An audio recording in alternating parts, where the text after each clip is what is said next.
My daughter sat at the reading of the will with that smug, knowing smile, absolutely convinced that her mother's $42 million fortune was hers by right. But when the lawyer uttered one single sentence, her world shattered. The smile vanished, replaced by a scream so raw and piercing that it echoed off the mahogany walls like a thunderclap. Before we dive into this tale of betrayal, redemption, and sweet, poetic justice, hit that subscribe button if you love stories that twist the knife just right, and drop a comment below. Where are you tuning in from today? Let's get into it. The teacup trembled in my hand, spilling hot chamomile over the saucer as Mr. Wilkins' voice boomed through the shared wall of our duplex. "Your blasted cat is digging up my roses again, Elias." I set the cup down with a sigh, wiping the spill with a napkin. At 62, I was still mopping up messes that life threw my way, whether it was a nosy neighbor or the ghosts of my past. The stray cat I'd been feeding had a habit of wandering, and Wilkins' prize roses were his pride and joy. I'd promised to build a better fence, but time and money were tight these days. The phone buzzed on the counter, vibrating insistently. I ignored it at first, focusing on the spill, but it kept going, cutting through Wilkins' ongoing rant about property lines and respect. On the fourth buzz, I picked up. "Elias Ramirez speaking." "Mr. Ramirez, this is Marcus Hale from Hale and Associates in Albuquerque." The voice was polished, the kind that delivered news you didn't want to hear. "I'm calling regarding Victoria Alejandra Ramirez." My grip tightened. No one had used Victoria's full name around me in over a decade. "What about her?" "I'm sorry to inform you, sir, but Mrs. Ramirez passed away last Wednesday. The funeral is set for this Saturday at 1 p.m. at Sunset Memorial Gardens." The words slammed into me like a freight train. I leaned against the counter, the room spinning. Wednesday? That was 4 days ago. 4 days I'd spent fretting over grocery lists and that damn cat. How did you find me?" "You were listed as an emergency contact in her records. I understand you were her ex-husband." Ex-husband. 25 years of marriage boiled down to 2 syllables. "Yes, divorced in 2012. There's a will reading after the service. You're named as a beneficiary, so we'd appreciate your attendance." Beneficiary? The word hung in the air like a bad joke. Victoria had turned our modest real estate venture into a sprawling empire after we split. Hotels, commercial properties, investments that made headlines in the business section. What could she possibly leave me? A token gesture? A final twist of the knife? Through the window, I saw Wilkins glaring at his ruined roses, arms crossed in righteous fury. But his complaints faded into static. "I'll be there," I said, my voice steadier than I felt. After hanging up, I stared at the phone, the chamomile stain spreading like an ink blot on the counter. Victoria, ambitious, charismatic, ruthless Victoria, was gone, and I was left wondering why, after all these years, she'd thought of me at all. As the afternoon light filtered through the blinds, casting long shadows across my tiny kitchen, memories flooded back unbidden. I was transported to a bustling farmer's market in Santa Fe, 1985, where a young woman in a crisp blouse argued passionately with a vendor over fair pricing for local artisans. "You're undervaluing their work. These pieces are worth double what you're offering." Her voice was firm, eyes flashing with conviction. I paused mid-bite of my tamale, watching her. Tall, with dark hair and a smile that could light up the plaza, she was magnetic. "Excuse me," I said, stepping forward when the vendor grumbled and walked away. "That was impressive, standing up for strangers like that." She turned, her grin widening. "Elias, right? I've seen you at the community center meetings. Victoria Ramirez." We shook hands, and something sparked. It took her 2 weeks to ask me out. "Dinner at La Fonda? No business talk, I promise. Just good food and better company." I laughed, charmed by her confidence. That night, over enchiladas and margaritas, we shared stories. Her dreams of building a real estate legacy, my passion for community outreach and helping families find homes. "We could change lives together," she said, eyes shining. 6 months later, she proposed under the stars at Bandelier National Monument, ring in hand. "Marry me, Elias. Let's build something extraordinary." I said yes, believing in forever. Our wedding was a whirlwind of color and joy, mariachis, family from both sides, vows exchanged in a historic chapel. September sun warmed us as we danced into the night. Always, she whispered. Sophia arrived 3 years later, a bundle of joy with Victoria's eyes and my curls. Holding her in the hospital, watching Victoria's face soften with awe, I thought we'd captured perfection. But even then, her briefcase sat by the bed, buzzing with calls from potential investors. As Sophia grew, the cracks began to show. Victoria's small real estate firm exploded after landing a big commercial deal. We moved from our cozy bungalow to a sprawling estate in the foothills. Marble floors, a pool, rooms we didn't need.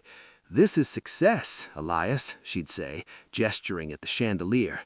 But I missed our old kitchen table, scarred from Sophia's art projects and our late-night talks. The entertaining started. Galas, investor dinners, networking events where conversations revolved around ROI and market trends. I'd smile in my best suit, but Victoria's introductions carried a subtle apology. "Elias runs a non-profit for affordable housing, keeps him busy." Pride turned to pity in their eyes, as if my work helping families was quaint compared to her empire building. Sophia adapted seamlessly. At 8 years old, she had her own tablet, learning about stocks from Victoria's apps. "Mommy says the future is in property," she'd chirp, rolling her eyes at my suggestions of park picnics. "Dad doesn't get it," became her refrain. The first big fight erupted on Sophia's 16th birthday. Victoria planned a lavish party, caterers, a DJ, guests from her business circle. I'd wanted something intimate, family barbecue, games, real connections. "This is overkill," I argued, watching florists arrange exotic blooms. "She's a teenager, not a CEO. She's my daughter, Elias. She deserves the best. Connections like these will open doors." Her eyes hardened, that calculating look I'd come to dread. I thought of my own sweet 16. Homemade cake, friends laughing in the backyard, simple but full of love. The party was a hit by Victoria's metrics. Sophia networked like a pro, receiving gifts like designer bags and a new car.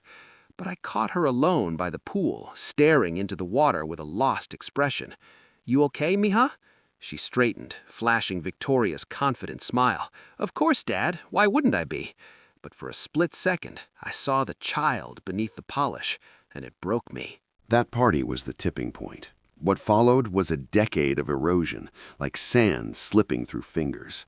Victoria's empire demanded more: late nights, travel, deals that prioritized profit over people. Family vacations canceled for emergencies.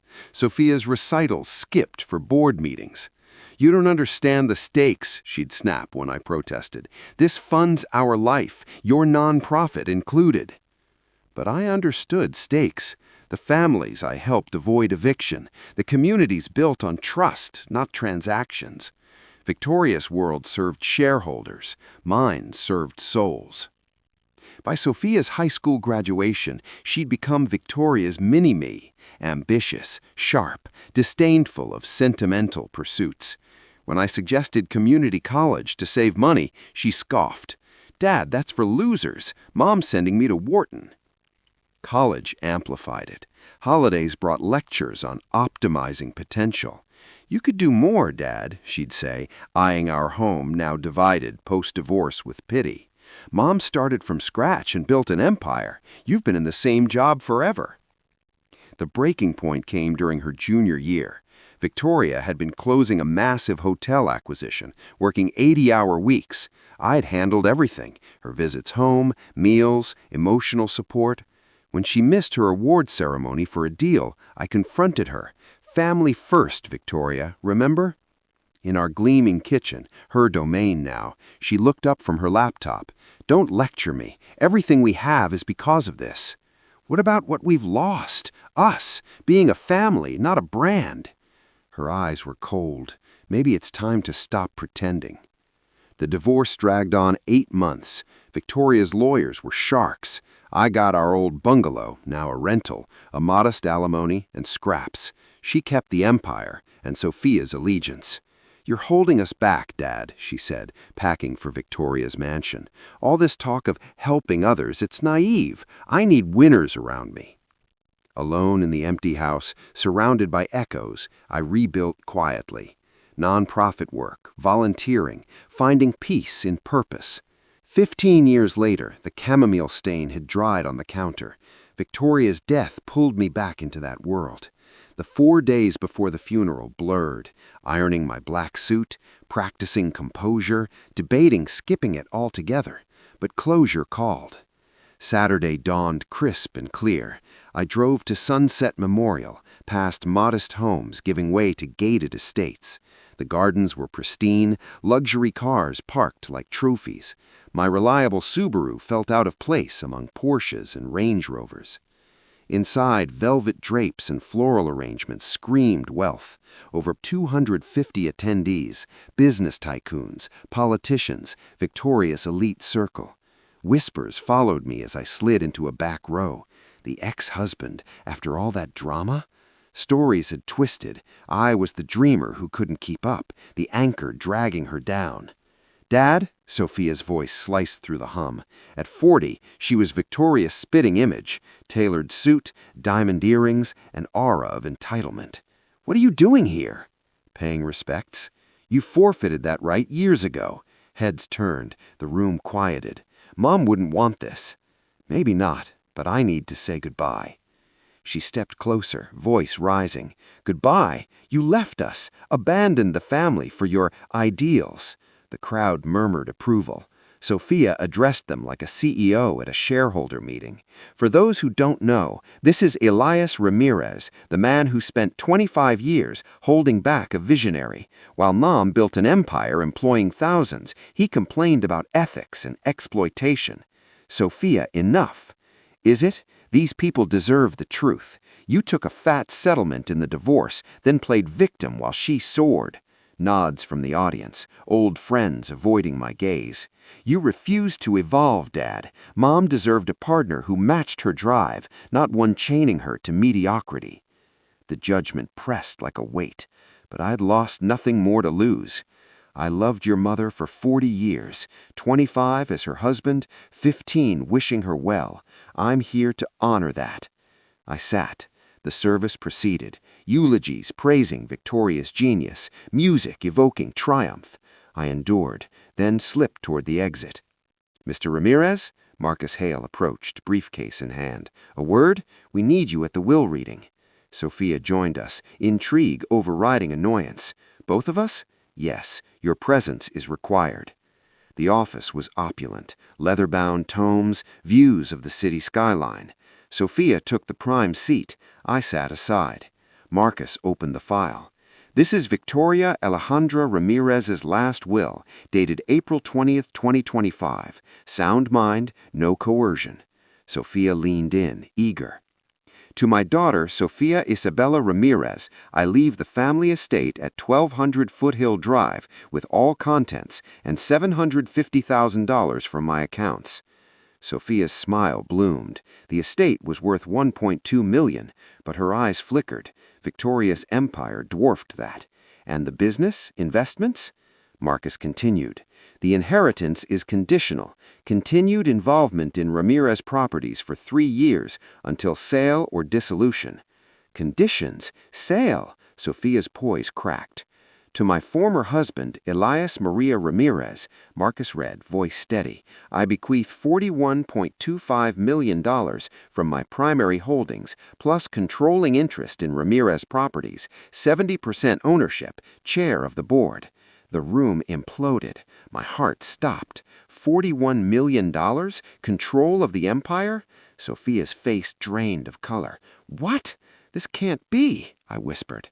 "A mistake." "No mistake." Victoria was explicit. Sophia exploded. "Fraud, manipulation. What did you do, Dad? Blackmail her when she was ill?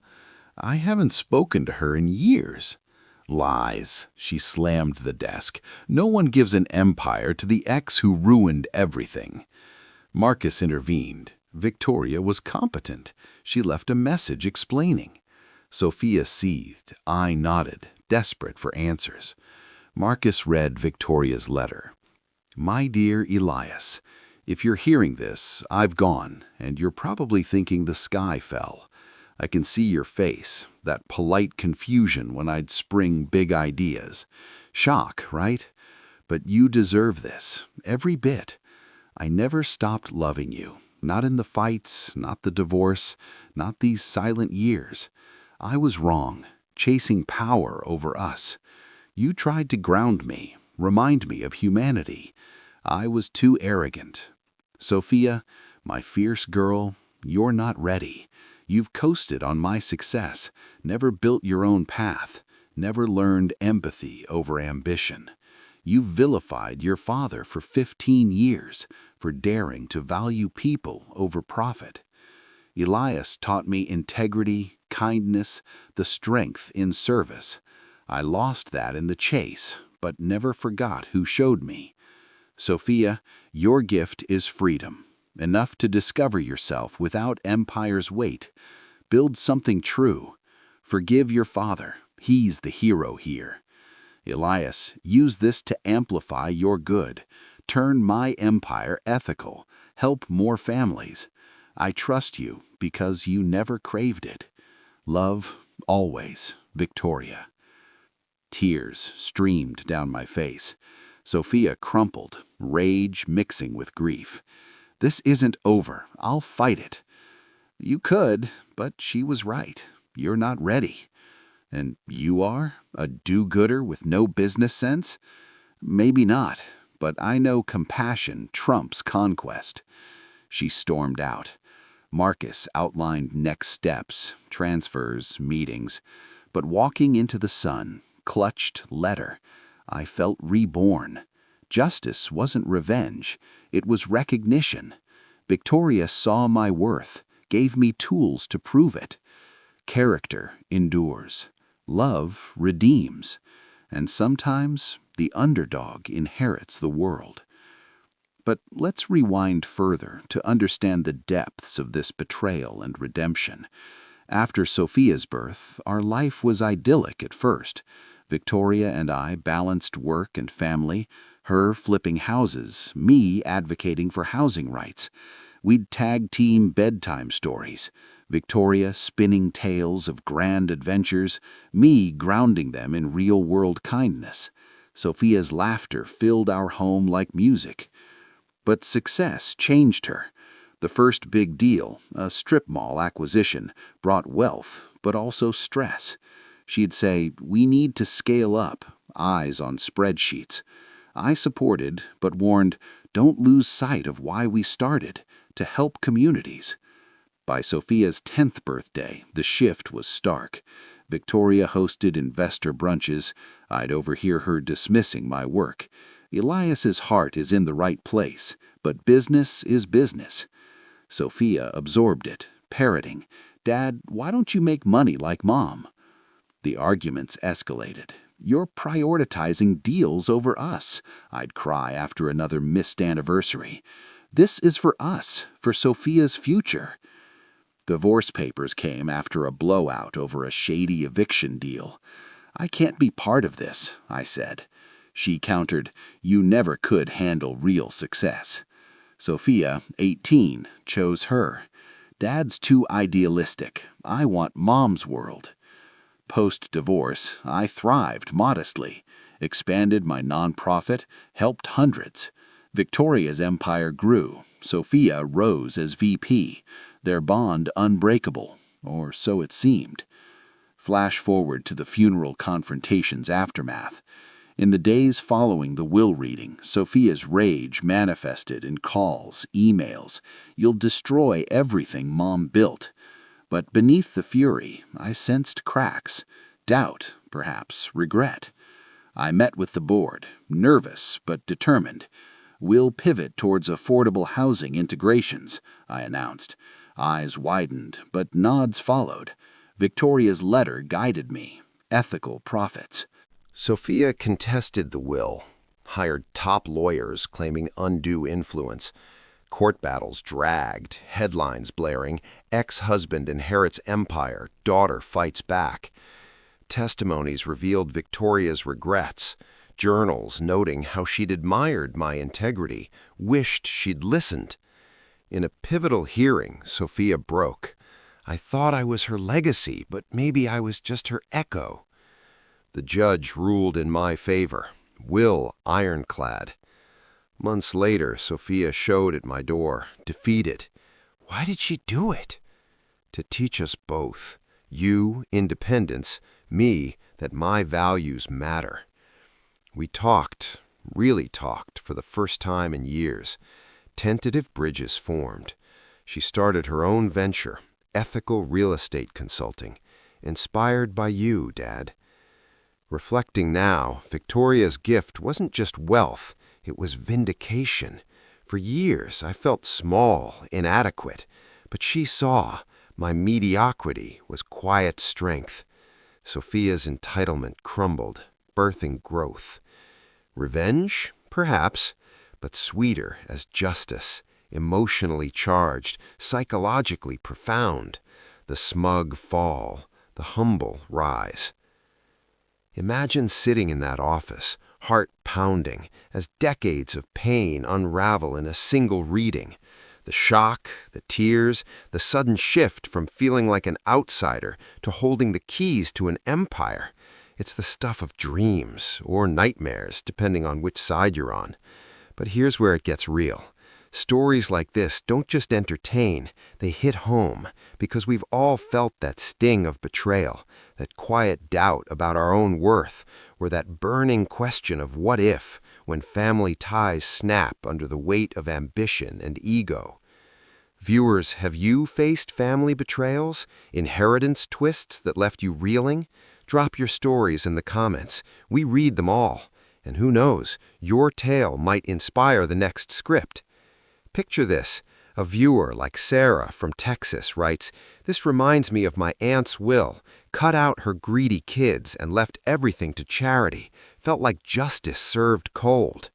Or Mike from New York chimes in, "Sophia's arc hit hard. I was that entitled kid once. Took losing it all to find myself. Thanks for the reminder." And then there's Priya from London. Elias's comeback? Empowering. As a divorced dad, this gives me hope that quiet strength wins in the end. These hypothetical reactions aren't just filler, they're the heartbeat of why we share these Reddit-inspired sagas. They spark conversations, heal old wounds, and remind us we're not alone in the chaos of human drama. This tale drives it home.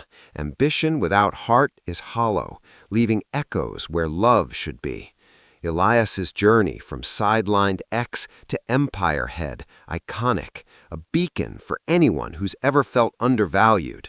Sophia's arc from entitlement to self-made redemption, relatable, raw, and a roadmap for growth when life flips the script. But wait, there's more to unpack.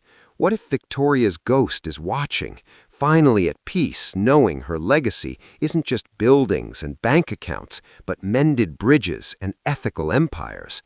Or imagine Elias, years later, mentoring Sophia in the boardroom, not as rivals, but as equals, turning rivalry into reconciliation. These what-ifs keep us hooked, don't they? They make us reflect. In our own lives, are we chasing shadows of success or building something with soul? For more Reddit-inspired revenge sagas, wives humbled, daughters dethroned, fortunes flipped, and underdogs rising triumphant, hit subscribe right now. Turn on that bell for notifications so you never miss a drop. Share this video with a friend who needs a karma boost or a reality check. Tag them in the comments, and let's build this community together.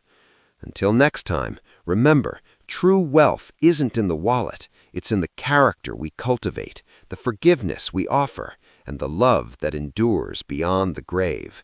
Peace out, story lovers. See you in the next one.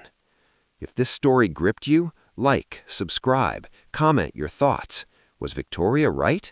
Share below. Next story link on screen. Click now. Thanks for watching.